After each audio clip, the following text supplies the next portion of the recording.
Hey, bonjour tout le monde, j'espère que vous allez bien, je vous souhaite à tous une très bonne journée. Merci d'être toujours aussi nombreux à suivre la chaîne, on va bientôt dépasser le millier d'abonnés, donc ça c'est plutôt cool. On va continuer dans le volet scripting pour la 9e vidéo de ce volet scripting dédié à la saison 3 et à la remontée de data, la collecte de data d'un ensemble de machines. Donc l'objectif du jour, ça va être d'automatiser l'insertion en base de données. Donc lors de la dernière vidéo, ce qu'on avait fait, on avait préparé un fichier, un script qui permettait de récupérer nos fichiers sur la machine centrale, de les triturer, de les préparer de manière à réaliser un SQL avec.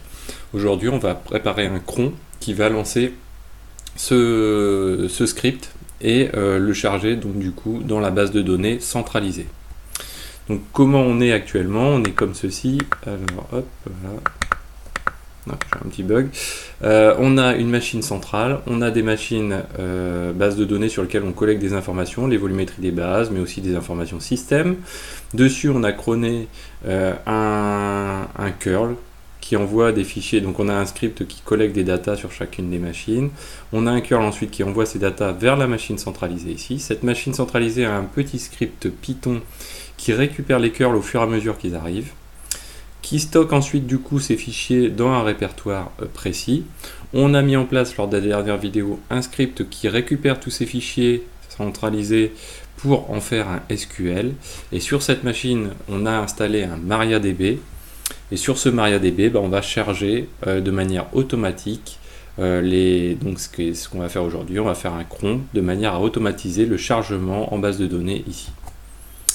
Alors l'ajout du cron, qu'est-ce qu'on a à faire? On a à ajouter une ligne de chargement en base de données. Donc ça c'est quoi? C'est simplement à la fin de notre script, on va rajouter une ligne qui va permettre de prendre le fichier SQL et de l'ajouter par une commande MySQL dans notre MariaDB.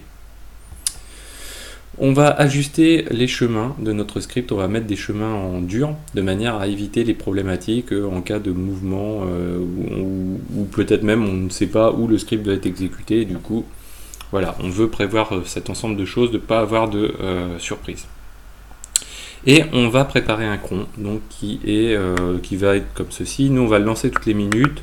Je vous mets en commentaire dans le cron, vous pouvez le lancer qu'une fois par jour, c'est suffisant, l'ensemble des choses est suffisante une fois par jour. Je pense que c'est un rythme assez soutenu. Voilà, donc, et puis on va checker que ça marche bien sûr. Donc pour faire ça, on ressort. Donc moi j'ai préparé, vous voyez, 5 machines ici. Bon, j'en ai que 4 que j'utilise réellement. La machine 02 qui est celle-ci sert de machine centralisée. La 3, 4 et la 5 sont des machines qui fournissent les datas. Qu'est-ce qu'on a d'autre? On a donc ici un répertoire Ansible que j'ai fait aussi tourner, qui lui permet de créer les 3 machines MariaDB. Donc si on regarde, hop, voilà, un host ici, de créer 3 machines MariaDB donc sur lesquelles on collecte des datas, et puis une machine que j'ai nommée donc, dans le groupe central, qui est la machine qui reçoit les datas. Donc dans cette machine, dans toutes les machines ont un MariaDB d'installer. Si vous voulez réinstaller les choses comme on l'a vu depuis le début, vous pouvez lancer simplement dans le répertoire qui est dans le lien, à partir du dépôt qui est dans le lien de la description, vous pouvez lancer, vous mettez dans le répertoire Ansible, et on est dans le volet 8. Oui, d'ailleurs je vais avoir une déconnexion entre le 8 et le 9. Et vous pouvez lancer votre commande Ansible, ça va vous installer les machines. Donc nous, qu'est-ce que je vous mets à disposition aujourd'hui? Donc on a, donc si on va à la racine de ce répertoire, hop, donc on a un script de création, ça je l'avais pas vu je l'avais pas fait avec vous la dernière fois, mais j'ai aussi un script qui permet de créer la structure qui va bien pour pouvoir accueillir nos datas. C'est-à-dire que voilà, on a installé MariaDB, tout va bien. Et après avoir installé MariaDB, il faut créer les bases et créer les users. Donc pour créer les users, c'est pas compliqué. Donc on va se rendre sur la machine en question. Donc on fait route at 172.17.0.2. Hop, voilà. Password.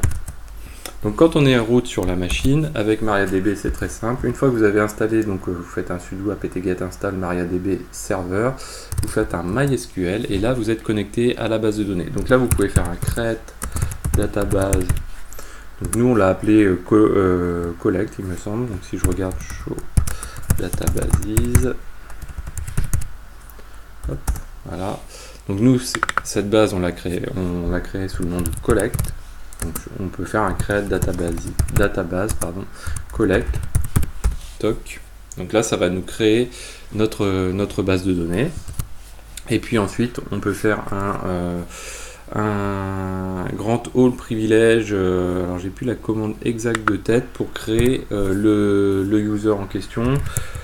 Je vais voir si je l'ai mis normalement dans la vidéo précédente. C'est quelque chose qu'on n'avait pas vu dans la vidéo précédente. Slide. Hop. Non. Alors, le plus simple, c'est de remonter. Hop. Voilà, ici. Alors, test de connexion slide. Hop. Non plus. Ah oui, je l'ai pas. Bon, je vous mettrai à disposition dans le répertoire les éléments pour créer le user en question. C'est assez simple, c'est un grand all privilege et puis j'ai plus la commande exacte de tête, mais ça se fait assez simplement. Donc là, les fichiers que je vous mets à disposition et qu'on voit aujourd'hui, donc on a d'une part, on a dit qu'on modifiait le script d'insertion. Alors pour plusieurs petites choses. Première chose, on rajoute la ligne d'insertion en base de données, c'est-à-dire qu'on génère à chaque ligne un SQL. Et donc, à la fin, qu'est-ce qu'on fait? On lance ce SQL. Pour lancer un SQL avec MySQL, donc sur du MariaDB, on passe la variable de mot de passe, donc qui doit avoir cet intitulé-là, c'est une variable d'environnement pour MySQL. La commande MySQL, on dit sur quel host on veut lancer la commande. En l'occurrence, j'aurais pu le faire en 127.0.0.1 parce que ce sera du local, mais ça correspond, vous voyez, à l'IP de la machine en question. Le tiret U pour préciser quel user le fait et sur quelle base collect. Ensuite, on met un chevron entrant cette fois-ci. Et on va aller dire, voilà, tu récupères le fichier qui se situe dans var central insertion.sql et tu me le passes dedans. Donc, vous l'avez deviné, sur chaque ligne qui est présente ici, on va... Alors, je vois qu'il y a encore une petite coquille. Hop, sur chaque ligne ici, on va rajouter les chemins en dur. Donc là, ici, hop, voilà. Ici, on rajoute le chemin en dur de la localisation des fichiers. J'aurais pu le faire un peu plus vite. On va le faire quand même comme ça. Donc nous, on avait créé ces fichiers-là dans le cadre de la précédente vidéo. Même d'un ensemble de précédentes vidéos, puisqu'en fait, c'est lors de la création du script Python qu'on a dit, voilà, notre script Python, quand il récupère les datas, on a dit, voilà, tu les stockes à tel endroit. Et on a dit, tu les stockes dans var central sous un nom .csv, donc étoile.csv. Donc nous, on fait un cat étoile.csv, donc pour récupérer tous les fichiers, peu importe, mais qui se nomment CSV. Et donc à chaque ligne, on met le lien en dur aussi, on dit, voilà, tu mets ça dans var central insertion.sql. Ok, donc ça c'est très bien. Ensuite, qu'est-ce qu'on fait? On crée un cron. Hop. Et donc notre cron, c'est comme on l'avait vu la fois précédente, donc il y a 2 vidéos je crois. On dit qu'on le lance nous toutes les minutes. Si on veut le faire tous les jours à 23 h par exemple, voilà la méthode en dessous, je l'ai mise en commentaire. Et on dit voilà, le script il se situe où? Donc cette fois-ci c'est le script qu'on vient de voir, hein, pas le SQL. Et lui on dit ce script il se situe dans opt central insert underscore into.sh. Voilà. Donc ça on le pousse vers la machine. Moi je l'ai déjà fait auparavant mais par une commande en cible. Et donc dans ma machine je retrouve bien ici donc Donc on va faire un tour donc, dans var central. Hop, voilà. Donc là j'ai bien mes fichiers CSV. A priori j'ai mon script qui tourne puisque j'ai des insertion.sql. Ensuite j'ai un cron normalement. Donc si je regarde dans etc, donc pour mettre un cron dans etc cron d, ça on l'a déjà vu dans il y a 2 vidéos.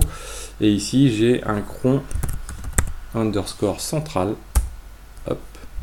Alors là j'ai des petits défauts de caractère, mais c'est pas très grave. Ce qui compte c'est cette ligne-ci. Donc on dit voilà, toutes les minutes tu me lances insert underscore into.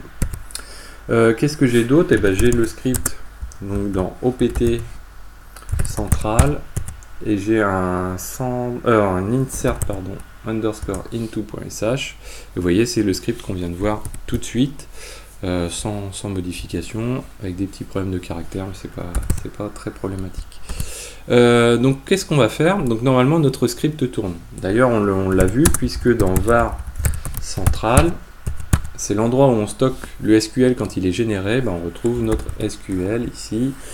Hop, si je fais un laisse dessus, voilà, donc j'ai bien un SQL qui fonctionne. Donc vous voyez là il tourne à 6h25, il a tourné par exemple. On est bien à la bonne date. Oui, on est à la bonne date. Donc pour vérifier que les choses se passent bien, normalement je dois avoir un MySQL. Je me connecte dessus. Je dis connect à la base collect. On va se rendre sur la base collect. Et là je fais un select étoile from. Hop là, non. Non, c'est pas. Voilà. Comment on a nommé les tables, je ne m'en rappelle plus. Ça va être un collect underscore db underscore line par exemple. Lines. Non, c'est pas ça. Eh ben on va vérifier, c'est pas grave. Alors, donc pour vérifier, on va faire ça simplement. Voilà, donc on a central. Voilà, on a une table qui s'appelle comme ceci. Donc là, c'est de l'impro total. On se connecte donc à la base de données.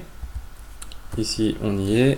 Donc, on dit qu'on veut regarder tout ce qui se situe dans cette table-là. Select étoile from hop, central db lines. Et là, on a quelque chose qui a fonctionné puisqu'on a déjà 1160 lignes. Alors, pourquoi on a 1160 lignes? Vous voyez, c'est quelque chose qui tourne toutes les minutes. Et donc, toutes les minutes depuis que j'ai initialisé le script, eh ben, je collecte de la data. Vous voyez ici, si on regarde là, on est au 5 février, mais on est à 6h21, et puis si j'avance un peu, hop, ici, vous voyez, ici à 6h23 par exemple. Et donc là, on a bien des datas, donc on a plusieurs tables. Et là, en l'occurrence, on est dans la table qui collecte la liste des tables par base de données et le nombre de lignes par table. On a d'autres tables, donc db, hop, c'est marrant, tout à l'heure la tabulation ne fonctionnait pas, et là ça marche bien. Donc là on a la taille des bases de données, donc là par exemple, voilà, à 6h27, on a une taille qui est, voilà, pour la base 1 ici sur cette machine-ci, la base 2, etc. etc. Qu'est-ce que l'on a d'autre encore? Hop. On a les volumes physiques. Les volumes physiques ici en mégas et leur localisation. Donc, tout ça aussi, on l'a par minute. Donc ça fonctionne plutôt bien. Voilà, donc je pense qu'on a fait le tour pour aujourd'hui. Dans une prochaine vidéo, on verra comment améliorer un petit peu notre script Python pour améliorer les choses. Pour permettre de faire de la visualisation, et puis on va commencer à faire d'autres visualisations, exploitation de nos datas pour aller un petit peu plus loin. Voilà, donc j'espère que cette vidéo vous a plu, n'hésitez pas à mettre des pouces bleus et je vous dis à très bientôt sur Xavki.